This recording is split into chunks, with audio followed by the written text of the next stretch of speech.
கரூர் துயர சம்பவத்தில் வழக்கு பதியப்பட்ட நிலையில் புசியான நிர்மல்குமார் மெட்ராஸ் உயர்நீதிமன்ற மதுரை அமர்வில் தனித்தனியாக முன்ஜாமீன் கோரி மனு தாக்கல் செய்திருந்தனர். இந்த நிலையில் அவர்களுடைய மனு ஏற்கப்பட்டு மனு மீதான விசாரணை வரும் வெள்ளிக்கிழமை விசாரணைக்கு எடுத்துக் கொள்ளப்பட வாய்ப்பு இருப்பதாக தகவல் வெளியாகி இருக்கிறது. கூடுதல் விவரங்களை செய்தியாளர் மாரிசாமி வழங்க கேட்போம். மாரிசாமி வணக்கம். வெள்ளிக்கிழமைக்கு விசாரணைக்கு எடுத்துக் கொள்ளப்படுமா மனு?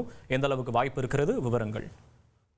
அந்த கரூர் துயர சம்பவம் குறித்து அந்த விவகாரம் தொடர்பாக கைது செய்யப்படலாம் என நினைத்து தமிழக வெற்றி கழகத்தின் பொதுச் செயலாளர் புசி ஆனந்த் மற்றும் அந்த கட்சியின் நிர்வாகி நிர்மல்குமார் ஆகியோர் தனித்தனியாக மெட்ராஸ் உயர்நீதிமன்ற மதுரை அமர்வில் முன்ஜாமீன் மனுவினை தாக்கல் செய்தார்கள். அந்த முன்ஜாமீன் மனுவானது ஏற்கப்பட்டு நம்பர் அளிக்கப்பட்டிருக்கிறது. அந்த முன்ஜாமீன் மனுவை பதிவுத்துறை ஏற்றிருக்கிறது. இந்த வழக்கை விசாரிக்கலாம் என ஏற்றிருக்கிறார்கள்.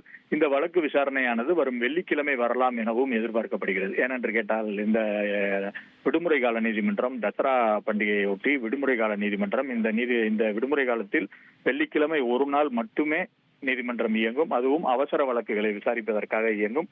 அந்த அவசர வழக்குகளை விசாரிக்க இருக்கும் அந்த நீதிமன்ற அந்த அமர்வில் இந்த வழக்கு விசாரிக்கப்படலாம் என எதிர்பார்க்கப்படுகிறது. ஏனென்றால் இன்று சற்று சில நிமிடங்களுக்கு முன்புதான் இந்த வழக்கானது மெட்ராஸ் உயர் நீதிமன்றம் மதுரை அமர்வில் உள்ள அந்த ஃபைலிங் செக்ஷனில் தாக்கல் செய்யப்பட்டது. அந்த தாக்கல் செய்யப்பட்டவுடன் அவர்கள் அந்த ஃபைலிங்கை ஏற்றுக்கொண்டார்கள். ஏற்றுக்கொண்டு லீகல் ஒப்பீனியனுக்காக, அதாவது அந்த லீகல் ஆபீசர்ஸ் இருப்பார்கள், அவர்கள் இந்த வழக்கை எப்போது விசாரிக்கலாம், இது அவசரமாக விசாரிக்க வேண்டிய வழக்கா என்றெல்லாம் அவர்கள் பார்த்துவிட்டு அதை விசாரணைக்கு எடுத்துக் கொள்வார்கள். விசாரணைக்கு எடுக்கலாம் என்ற முடிவுக்கு வந்திருக்கிறதாக தெரிகிறது.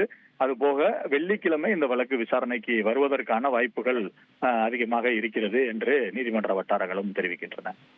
நன்றி மாரிசாமி, விவரங்களுக்கு நன்றி. உங்கள் தந்திவன் தொலைக்காட்சியில் கருடா தினமும் காலை 6 மணிக்கு காண தவறாதீர்கள்.